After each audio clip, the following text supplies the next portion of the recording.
안녕하세요. 건강드림 시니어 채널입니다. 오늘도 여러분의 건강한 노후를 응원하는 따뜻한 이야기로 찾아뵙습니다. 오늘은 우리 시니어 부모님들이 겪는 마음의 빈자리, 그리고 그 빈자리를 따뜻한 사랑으로 채워가는 한 아들의 이야기를 들려드리려 합니다. 아빠가 떠난 후 사라져가던 엄마, 아들이 심은 희망 한 조각이라는 제목으로 진정한 효도의 의미를 되새겨보는 시간을 가져보겠습니다. 이 이야기는 실제로 저희 채널에 제보해주신 한 시청자분의 경험담입니다. 평범한 직장인이던 한 아들이 어떻게 어머니의 마음을 치유하고 다시 삶의 희망을 찾아드릴 수 있었는지, 그 과정에서 깨달은 소중한 교훈들을 함께 나누어 보려 합니다. 작년 가을 단풍잎이 떨어지던 그 계절에 아버지가 세상을 떠나셨습니다. 갑작스런 심근경색이었습니다. 아침에 평소처럼 신문을 읽고 계시다가 갑자기 가슴을 움켜잡으시더니 그대로 쓰러지셨습니다. 응급실로 급히 이송했지만 의사 선생님은 고개를 저으셨습니다. 아버지의 장례를 치르는 동안 저는 엄마의 모습을 제대로 보지 못했습니다. 친척들과 조문객들을 맞이하고 장례 절차를 처리하는 일로 정신없이 바빴기 때문입니다. 다만 장례식장에서 엄마가 아버지의 영정사진을 하루 종일 바라보고 계셨던 것, 그리고 누군가 위로의 말을 건네도 고개만 끄덕이시며 한마디도 대답하지 않으셨던 것이 기억납니다. 49제를 마치고 나서야 저는 엄마의 진짜 모습을 보게 되었습니다. 우리 엄마의 시간은 멈춰버린 듯 했습니다. 60년 넘게 아버지만 바라보며 사셨던 엄마에게 아버지의 빈자리는 집 전체를 집어삼킬 만큼 거대했습니다. 엄마와 아버지의 사랑 이야기는 유명했습니다. 20살에 중매로 만나 결혼하신 후 60년간 단 한 번도 따로 잠자리를 쓴 적이 없었습니다. 아버지가 출장을 가시면 엄마는 며칠 동안 잠을 설치셨고 아버지도 마찬가지였습니다. 저희 형제들이 어릴 때 친구들은 부모님이 싸우시는 모습을 봤다고 했지만 저는 단 한 번도 부모님이 큰 소리 내시는 것을 본 적이 없었습니다. 아버지는 매일 아침 엄마가 끓여주시는 된장찌개와 김치찌개를 드시며 여보가 끓인 찌개가 세상에서 제일 맛있어라고 말씀하셨습니다. 엄마는 그런 아버지를 보며 수줍게 웃으시곤 했습니다. 그런 모습을 보며 자란 저희 형제들은 저런 사랑이 진짜 사랑이구나라고 생각하며 자랐습니다. 하지만 이제 그 사랑의 한 축이 사라졌습니다. 엄마는 말씀이 부쩍 줄어드셨고 좋아하시던 TV 드라마도 보지 않으셨습니다.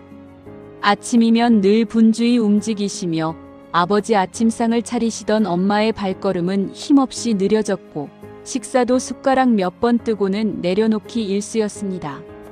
아들인 저는 매주 주말마다 엄마를 찾아뵀습니다. 서울에서 부산까지 KTX로 2시간 반, 결코 가까운 거리는 아니었지만 엄마를 혼자 두고 올 수는 없었습니다. 엄마, 반찬 해드릴까요? 엄마, 용돈 드릴게요. 엄마, 몸은 괜찮으세요? 저는 제가 할 수 있는 최선을 다하고 있다고 생각했습니다. 하지만 엄마의 표정은 변함이 없었습니다. 그저 옅은 미소만 띠고는 괜찮다고만 하셨습니다.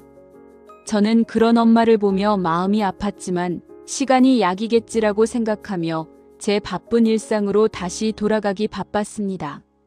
사실 저는 엄마의 곁을 지키고 싶었습니다.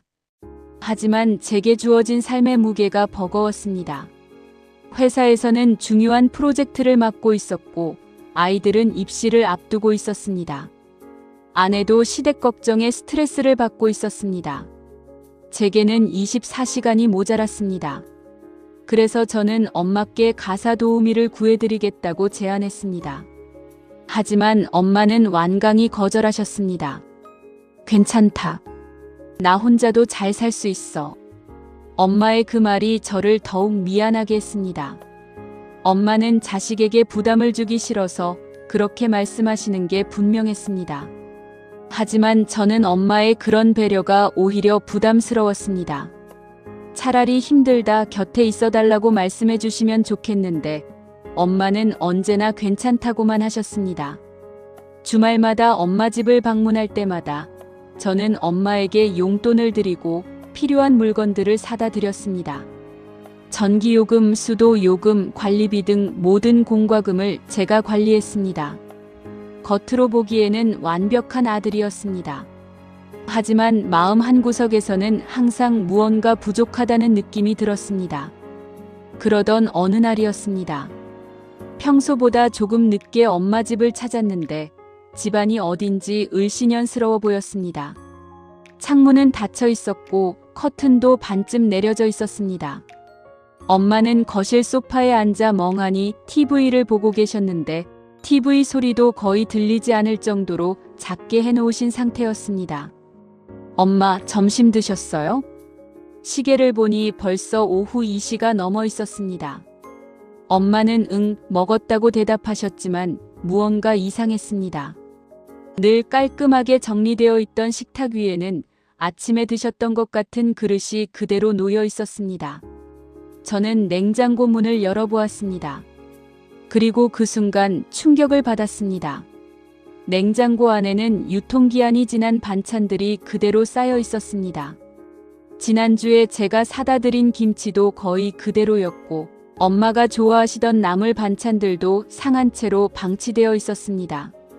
엄마, 이거 왜 안 드셨어요? 제 물음에 엄마는 입맛이 없어서라고 나지막이 대답하셨습니다. 그제야 제대로 본 엄마의 얼굴은 지난주보다 더 야위어 있었습니다. 광대뼈가 더욱 도드라져 보였고 늘 통통하셨던 볼이 움푹 들어가 있었습니다. 냉장고를 다시 살펴보니 더 심각한 문제를 발견했습니다. 우유는 일주일이 지났는데도 거의 그대로였고 바나나는 까맣게 변해 있었습니다. 심지어 제가 사다 드린 영양제도 박스째 그대로 놓여 있었습니다. 저는 그제야 깨달았습니다. 엄마가 밥을 잘 드시지 못한다는 건 단순히 식욕이 없다는 차원을 넘어서 엄마의 삶 자체가 멈춰버렸다는 신호라는 것을요. 엄마, 언제부터 이렇게 드시지 못하셨어요?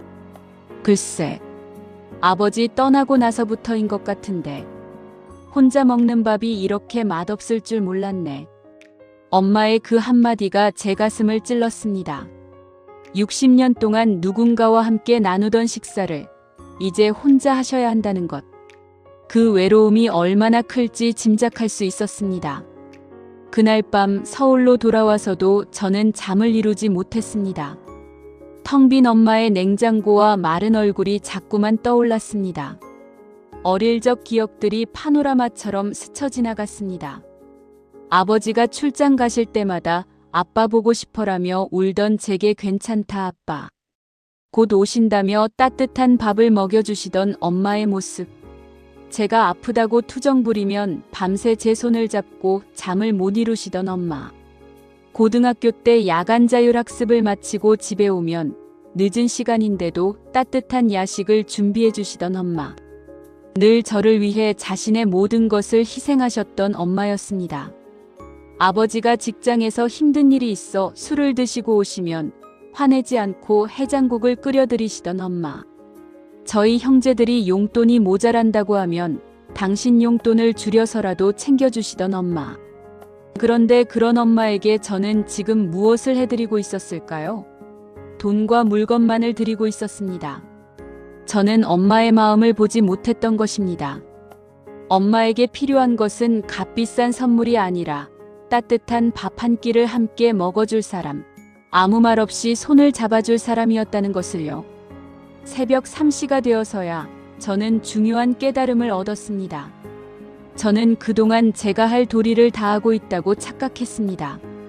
하지만 저는 그저 제 스스로의 마음을 편하게 하기 위해 의무감으로만 엄마를 대하고 있었던 것입니다. 나는 매주 찾아뵙고 있으니까, 용돈도 드리고 있으니까, 필요한 건 다 사다 드리고 있으니까, 마이너스 이런 생각들로 제 자신을 위안하고 있었던 것입니다. 하지만 정작 엄마가 가장 필요로 하시는 것 마이너스 함께하는 시간과 마음의 위로는 드리지 못하고 있었습니다. 다음 날 아침 저는 중요한 결정을 내렸습니다. 출근 시간이 되었지만 저는 회사에 휴가를 내고 곧장 엄마 집으로 향했습니다.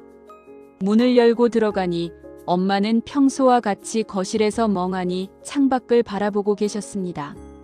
창밖으로는 가을 햇살이 들어오고 있었지만 엄마의 표정은 그 햇살과는 대조적으로 어두워 보였습니다.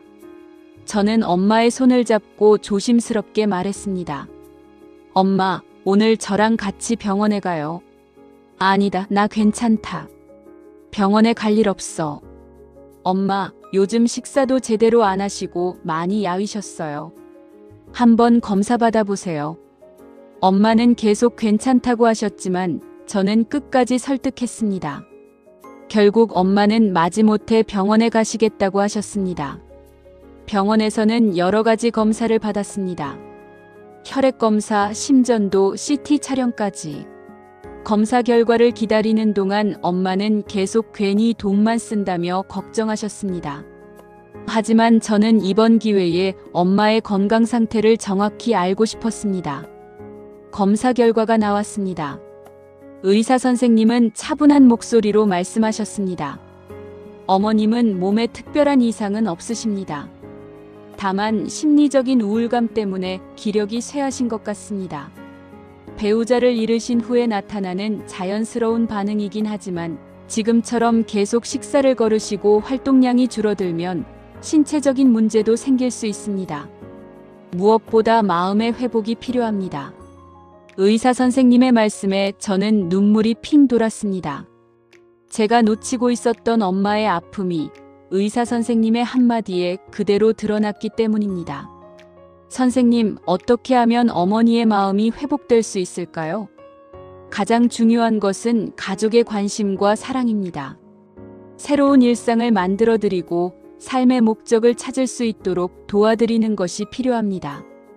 그리고 무엇보다 혼자라는 생각이 들지 않도록 자주 찾아뵙고 함께 시간을 보내는 것이 중요합니다. 그날부터 저는 완전히 달라졌습니다. 시간이 없다는 핑계는 버렸습니다. 저는 일주일에 한 번 찾아가던 엄마 집을 매일 찾아가기로 결심했습니다. 물론 쉽지 않았습니다. 회사와 부산을 매일 오가는 것은 현실적으로 불가능했기 때문에 저는 큰 결정을 내렸습니다. 회사에 부산지사로의 발령을 요청한 것입니다. 다행히 회사에서는 제 사정을 이해해 주시며 부산지사로의 발령을 허락해 주셨습니다. 가족들과도 상의했습니다. 아내는 처음에는 걱정스러워했지만 제 마음을 이해해주며 지지해 주었습니다. 아이들도 할머니 곁에서 도와드리는 게 맞다며 응원해 주었습니다. 부산으로 이사한 후 저는 매일 퇴근길에 엄마 집에 들렀습니다. 엄마가 좋아하시는 작은 텃밭에 물을 주고 잡초를 뽑고 마트에 가서 장을 봐왔습니다. 엄마와 함께 콩나물을 다듬고 김치를 담그며 소소한 일상을 함께 나누었습니다. 처음에는 힘들 텐데 왜 매일 오냐며 말리시던 엄마도 점차 제 옆에서 조용히 웃으시는 날이 많아졌습니다. 특히 함께 요리하는 시간이 좋았습니다. 엄마는 60년간 아버지를 위해 요리해 오신 베테랑이셨습니다. 저는 엄마께 요리를 배우며 자연스럽게 대화를 나누었습니다. 엄마, 이 나물 무침은 어떻게 만드는 거예요? 아, 이건 말이지. 먼저 나물을 살짝 데쳐서 찬물에 헹구고. 요리에 대해 이야기할 때에 엄마는 생생하게 살아계셨습니다. 60년간 쌓인 요리의 노하우를 저에게 전해주시면서 엄마의 눈빛도 점차 살아나기 시작했습니다. 어느 날은 엄마와 함께 동네 공원을 산책했습니다. 가을이 깊어가는 공원길을 천천히 걸으며 엄마와 많은 이야기를 나누었습니다. 벤치에 앉아 쉬고 있는데 엄마가 제게 말하셨습니다. 내 아빠랑 여기 자주 왔었는데 아빠는 이 길을 걸으면서 항상 여보 손 꼭 잡고 가자고 그랬어. 손을 놓으면 길을 잃는다고. 엄마의 목소리에는 그리움이 배어 있었습니다. 저는 엄마의 손을 잡고 말했습니다. 엄마, 이제는 저랑 와요. 제가 매일 엄마 손 잡고 여기 올게요. 그날 엄마의 눈에는 옅은 눈물이 고였습니다. 그리고 저는 그 눈물이 슬픔이 아닌 오랜만에 찾아온 따스함의 눈물이라는 것을 알 수 있었습니다. 그 후로 우리는 매일 저녁 공원을 산책했습니다. 처음에는 10분도 걷지 못하시던 엄마가 점차 30분, 1시간씩 걸으실 수 있게 되었습니다. 산책하면서 엄마는 어린 시절 이야기, 저희 형제를 키우시던 시절 이야기, 아버지와의 추억 등을 들려주셨습니다. 너 어릴 때는 정말 말썽쟁이였어. 하루도 얌전한 날이 없었지. 엄마는 어떻게 저를 키우셨어요? 그때는 힘들었는데 지금 생각해보니 그게 다 추억이네. 너희들 키우는 게 내 인생에서 가장 보람된 일이었어. 이런 대화들을 통해 저는 엄마의 인생을 다시 들여다볼 수 있었습니다. 그리고 엄마도 과거에 행복했던 추억들을 되살리면서 조금씩 활력을 되찾고 계셨습니다. 저는 엄마에게 새로운 목표를 만들어 드리고 싶었습니다. 단순히 시간을 보내는 것이 아니라 엄마의 재능을 활용하여 다른 사람들에게 도움이 되는 일을 찾고 싶었습니다. 엄마는 젊은 시절부터 손재주가 뛰어나셨습니다. 저희 형제들 옷은 물론이고 인형, 가방 등을 직접 만들어주시곤 했습니다. 특히 손뜨개로 만드신 인형들은 정말 예술작품 수준이었습니다. 그래서 제가 예전부터 관심이 있었던 재능 기부 봉사를 제안했습니다. 엄마가 직접 만드신 손뜨개 인형을 보육원에 기증하는 일이었습니다. 엄마가 만드신 인형을 보육원 아이들에게 선물하면 어떨까요? 내가 뭘 할 수 있겠냐? 이제 나이도 많고 눈도 잘 안 보이는데. 처음에는 내가 뭘 할 수 있겠냐며 망설이셨지만 엄마의 따뜻한 마음이 필요한 아이들이 많다는 제 말에 결국 용기를 내셨습니다. 첫 번째 인형을 만드시는데 일주일이 걸렸습니다. 예전 솜씨에는 못 미쳤지만 그래도 사랑스러운 토끼 인형이 완성되었습니다. 엄마는 완성된 인형을 보며 환하게 웃으셨습니다. 마치 어릴 적 제게 인형을 만들어주시던 그 모습 그대로였습니다. 어머, 생각보다 잘 나왔네. 엄마의 그 한마디에서 저는 오랜만에 자신감을 되찾으신 엄마를 볼 수 있었습니다. 첫 번째 인형을 보육원에 전달했을 때의 일은 잊을 수 없습니다. 5살 난 여자아이가 토끼 인형을 받고 할머니가 만들어주신 거예요? 라고 물었습니다. 엄마는 그래, 할머니가 너를 위해 만들었단다라고 대답하시며 그 아이의 머리를 쓰다듬어 주셨습니다. 그날 밤 엄마는 저에게 말씀하셨습니다. 아들아, 오늘 정말 기분이 좋았어. 내가 만든 걸로 아이가 그렇게 좋아하니까 마음이 뿌듯하더라. 그 후로 엄마는 매일 인형 만들기에 몰두하셨습니다. 토끼, 곰, 강아지, 고양이 등 다양한 동물 인형들을 만드시며 콧노래를 부르셨습니다.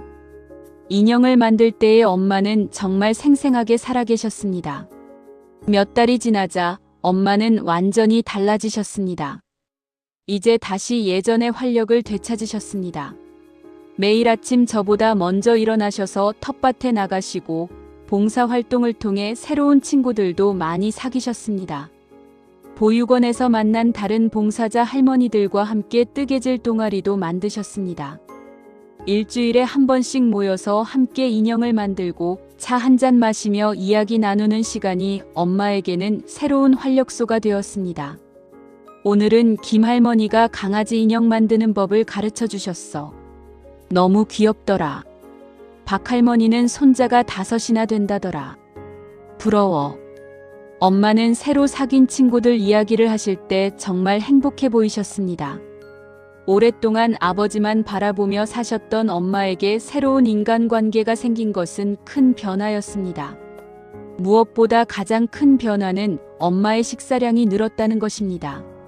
예전에는 혼자 드시는 것이 외로우셔서 식사를 거르시곤 했는데 이제는 제가 올 시간에 맞춰 미리 밥상을 차려놓고 기다리고 계셨습니다. 아들아, 내가 와서 같이 밥 먹어주니 밥맛이 꿀맛이구나. 어느 날 엄마가 하신 그 말씀이 제게는 그 어떤 말보다 소중한 선물처럼 다가왔습니다.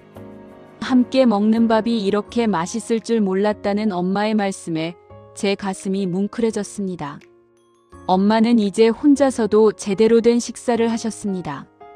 냉장고도 다시 싱싱한 재료들로 가득 찼고 매일 다른 반찬을 만들어 드시며 식사의 즐거움을 되찾으셨습니다. 심지어 저를 위해 도시락까지 싸주시기 시작했습니다. 회사에서 점심 제대로 먹어라.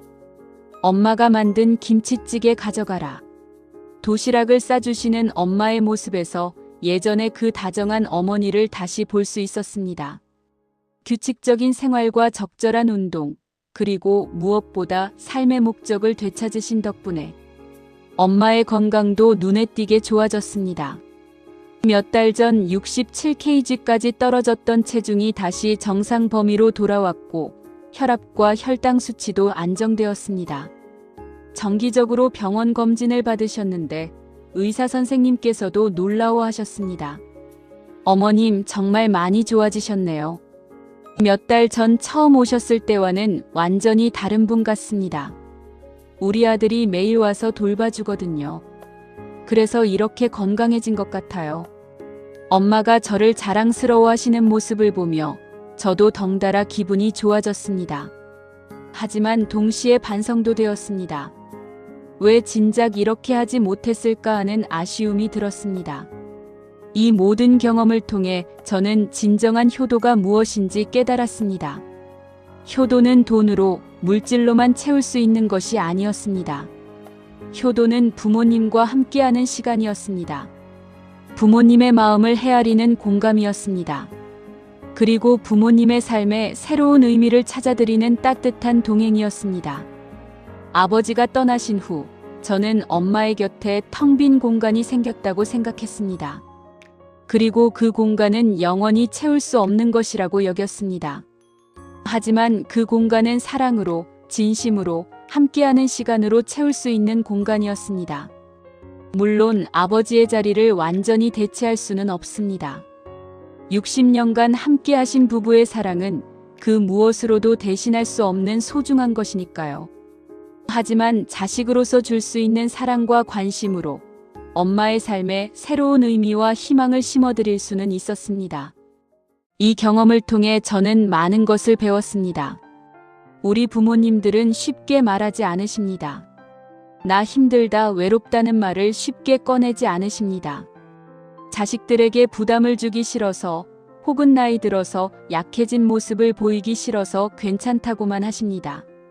하지만 그분들의 마음에 드리운 그림자는 여러 신호로 나타납니다. 식욕을 잃어버리는 것, 평소 좋아하시던 활동을 중단하시는 것, 말씀이 현저히 줄어드시는 것, 외출을 기피하시는 것. 이런 변화들은 우리 자녀들이 먼저 알아차려야 할 중요한 신호들입니다. 저 역시 처음에는 이런 신호들을 제대로 읽지 못했습니다. 엄마가 괜찮다고 하시니까 정말 괜찮으신 줄 알았습니다. 하지만 괜찮다는 말 뒤에 숨어 있는 진짜 마음을 읽어야 했습니다. 부모님께 필요한 것은 거창한 것이 아닙니다. 매일 안부 전화 한 통, 주말에 함께 보내는 시간 몇 시간, 함께 나누는 식사 한 끼. 이런 작은 관심들이 모여 큰 변화를 만들어냅니다. 엄마는 지금도 가끔 아버지를 그리워하십니다. 그리고 그것은 자연스러운 일입니다. 60년을 함께하신 분을 어찌 쉽게 잊을 수 있겠습니까? 하지만 이제 엄마는 그 그리움을 혼자 견디지 않으셔도 됩니다. 곁에 함께할 가족이 있고 새로운 꿈과 목적이 있으니까요. 최근에는 엄마가 손뜨개 인형 만드는 방법을 책으로 내보자고 제안하셨습니다. 다른 어르신들도 취미 생활을 통해 보람을 느끼셨으면 좋겠다는 생각에서였습니다. 이런 적극적인 모습을 보며 저는 엄마가 완전히 회복되셨음을 느낄 수 있었습니다. 엄마의 변화는 우리 가족 전체에도 긍정적인 영향을 미쳤습니다. 아내는 시어머니께서 건강해지신 모습을 보며 마음의 부담을 덜었고 아이들도 할머니와 더 가까워졌습니다. 특히 주말에는 온 가족이 함께 엄마 집에 모여 식사를 하는 것이 새로운 전통이 되었습니다. 할머니, 이번 주에는 어떤 인형 만드셨어요? 오, 우리 손자가 관심을 보이네. 할머니가 특별히 너를 위한 로봇 인형을 만들어줄까? 아이들과 엄마가 나누는 이런 대화를 들으며 저는 진정한 가족의 의미를 다시 한번 깨달았습니다. 가족은 함께 있을 때 비로소 완성되는 것이라는 것을요. 이 이야기를 들으시는 모든 분들께 전하고 싶은 메시지가 있습니다. 우리는 과연 부모님의 마음을 제대로 들여다보고 있을까요? 부모님이 가장 필요로 하시는 것은 무엇일까요? 오늘 잠시 하던 일을 멈추고 부모님의 얼굴을 찬찬히 살펴보세요. 그분들의 눈빛에, 그분들의 말씀에 우리가 미처 알지 못했던 마음의 신호가 숨어 있을지도 모릅니다. 그리고 그 신호를 발견했다면 이제 우리가 사랑으로 채워드릴 차례입니다. 부모님의 건강은 단순히 몸의 건강만이 아닙니다. 마음의 건강이 더 중요합니다. 외로움과 우울감은 어떤 명약보다도 무서운 독이 될 수 있습니다. 하지만 가족의 사랑과 관심만큼 강력한 치료제도 없습니다. 지금 엄마는 매일을 의미 있게 보내고 계십니다. 아침에 일어나시면 텃밭을 돌보시고, 오전에는 인형을 만드시고, 오후에는 친구들과 차 한잔 나누시며, 저녁에는 저와 함께 산책을 하십니다.